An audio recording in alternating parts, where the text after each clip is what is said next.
Good morning. Thank you all for being here. Today, Baltimore finds itself at the epicenter of a national conflict between urban and rural populations of color and the law enforcement agencies that are sworn to protect and serve them. It is a struggle that strikes at the basic ideas of self-determination, justice, equality, and sadly, humanity in America. However fitting it is for observers to use the untimely death of Freddie Carlos Gray Jr. as a barometer of our nation's progress on police brutality, my professional role in this matter is plain: to seek justice on behalf of an innocent 25-year-old man who was unreasonably taken into custody after fleeing in his neighborhood, which just happens to be a high-crime neighborhood, and had his spine partially severed in the back of a Baltimore police wagon. As the chief prosecutor for Baltimore City, I took an oath to uphold justice and to treat every individual within my jurisdiction equally and fairly under the law. I take my oath very seriously. Since the start of my administration, we have been and continue to be wholly committed to creating a fair and equitable justice system for all and holding people accountable for crimes that they commit regardless of age, race, color, sex, creed, socioeconomic status, or in this case, occupation. As a chief prosecutor elected by the people of Baltimore City, I made a promise that my prosecutors and I will never cower from our obligation to prosecute crimes where we believe that we have probable cause that a crime was committed. We're sworn to not only uphold the law and hold violent repeat offenders accountable, but we're also sworn to apply justice fairly and equally to everyone, even those that take an oath to protect and serve our communities. As prosecutors, we are servants of all victims and witnesses of crime in Baltimore City, and we fight each and every day to ensure that perpetrators of crime see their day in court and are held accountable for their actions or inactions where there's a relational duty that requires such.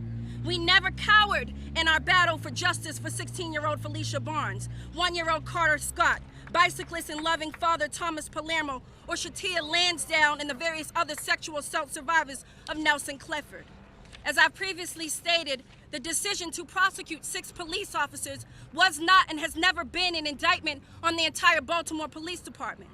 Although some have tried to invalidate my family's long-standing service as public officers, I know firsthand the sacrifices, the dedication, the commitment it takes to protect and serve our communities. For those that believe that I'm anti-police, it's simply not the case. I'm anti-police brutality, and I need not remind you that the only loss and the greatest loss in all of this was that of Freddie Gray's life. For over a year, my office has been forced to remain silent on all 6 of the cases pertaining to and surrounding the death of Freddie Gray. Despite being physically and professionally threatened, mocked, ridiculed, harassed, and even sued, we've respected and fulfilled our obligation and dutiful silence in accordance with Judge Barry Williams' gag order, restricting any commentary from the state. In accordance with my oath to pursue justice over convictions, I've refused to allow the grandstanding of some and the hyperbole of others to diminish our resolve to seek justice on behalf of this young man. I was elected the prosecutor. I signed up for this, and I can take it. Because no matter how problematic and troublesome it has been for my office, my prosecutors, my family, and me personally, it pales in comparison to what mothers and fathers all across this country, specifically Freddie Gray's mother, Gloria Darden, or Richard Shipley, Freddie Gray's stepfather, goes through on a daily basis, knowing their son's mere decision to run from the police proved to be a lethal one. Please know that even though the media has made this about everything but the untimely death of your son, my office has never wavered in our commitment to seeking justice on his behalf. My team of prosecutors, led by 2 highly respected veteran attorneys, Chief Deputy Michael Schatzow, Deputy State's Attorney Janice Bledsoe, right here, and Assistant State's Attorney John Butler, Matt Pillion, Sarah Akhtar, Law Clerk Michael Fiorenza have devoted countless hours and made countless sacrifices to ensure accountability on your son's behalf. I'm extremely proud of my team, who never lost sight of why we were fighting so hard: your son. As the world has witnessed over the past 14 months, the prosecution of on-duty police officers in this country is unsurprisingly rare and blatantly fraught with systemic and inherent complications. Yes, it is. Unlike with other cases where prosecutors work closely with the police to investigate what actually occurred, what we realized very early on in this case was that police investigating police, whether they're friends or merely their colleagues, was problematic. There was a reluctance and an obvious bias that was consistently exemplified not by the entire Baltimore Police Department, but by individuals within the Baltimore Police Department at every stage of the investigation, which became blatantly apparent in the subsequent trials. Although Commissioner Davis was and has been extremely accommodating, there were individual police officers that were witnesses to the case, yet were part of the investigative team. Interrogations that were conducted without asking the most poignant questions.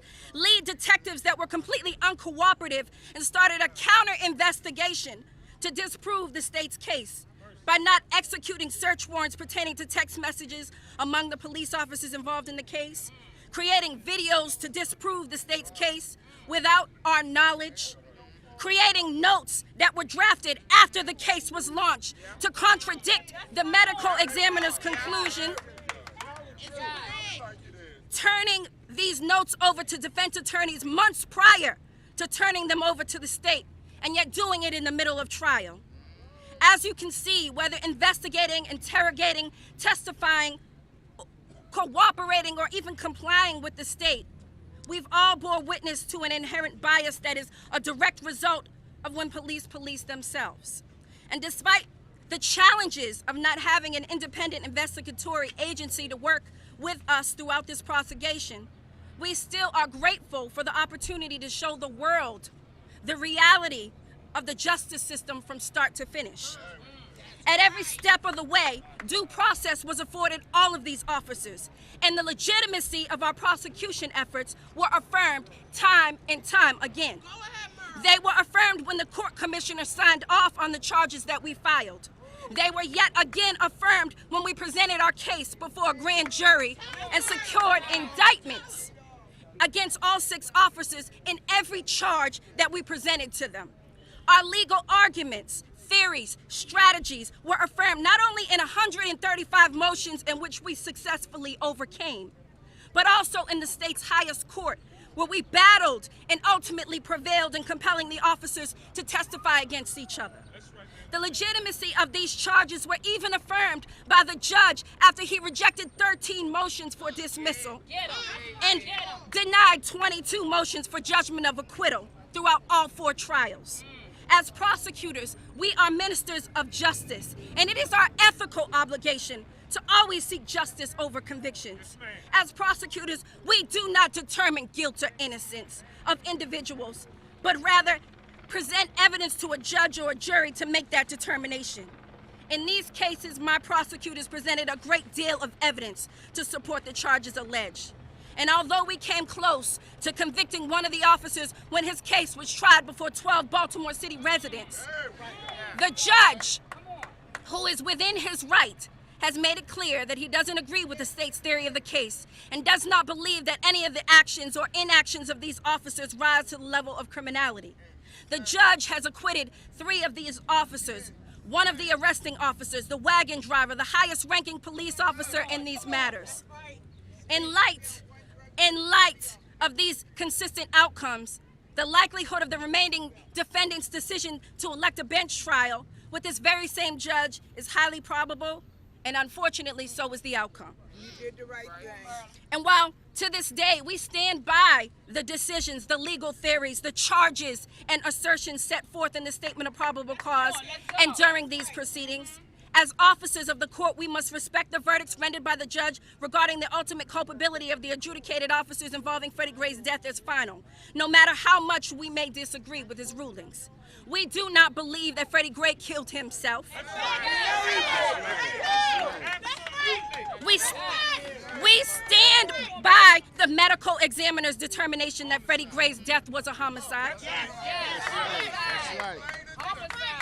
However, After much thought and prayer, it has become clear to me that without being able to work with an independent investigatory agency from the very start, without having a say in the election of whether our cases proceed in front of a judge or a jury, without communal oversight of policing in this community, without real substantive reforms to the current criminal justice system, we could try this case 100 times and cases just like it, and we would still end up with the same result.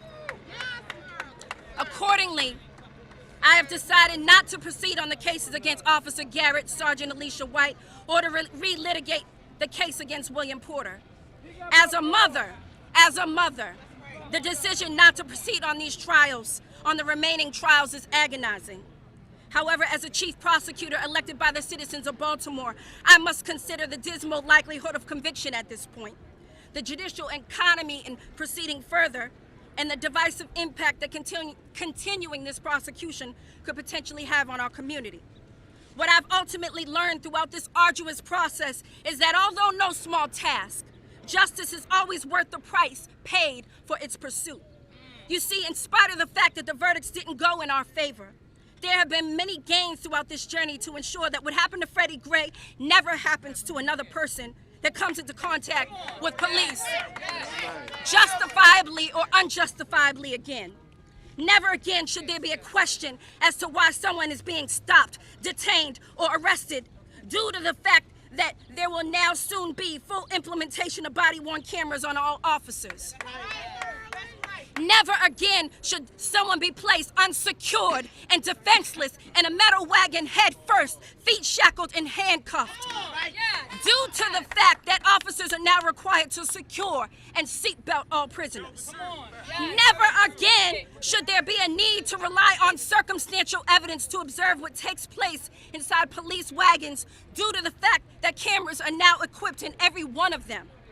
Never again should an officer ignore or neglect a prisoner's request for medical attention to no avail due to the fact that it is now mandatory for officers to call a medic when requested. Never again should a commanding officer or a rank-and-file officer be able to assert that they are unaware of departmental policies, general orders, or procedures due to the fact that there is now a software verification and accountability system to ensure their adherence. Never again should an officer exhibit a blatant or reckless disregard for human life due to the fact that there are now use of force policies that emphasize the sanctity of life, accentuates de-escalation, and requires that officers intervene if fellow officers cross the line. You see, what I've learned through this experience is that every battle, every hurdle, every obstacle that we've overcome since the pursuit of these cases has brought us one step closer to equality, and that any and every step towards equality in our justice system is well worth fighting for. This system is in need of reform, and when it comes to police accountability, and as long as I'm the chief prosecutor for this city, I vow to you that my office and I will fight. We will fight for a fair and equitable justice system for all, so that whatever happened to Freddie Gray never happens to another person in this community again. Thank you. Fiery Marilyn Mosby. I'm not taking any questions due to the fact that I have current civil litigation pending against me as a result of this prosecution. Go ahead.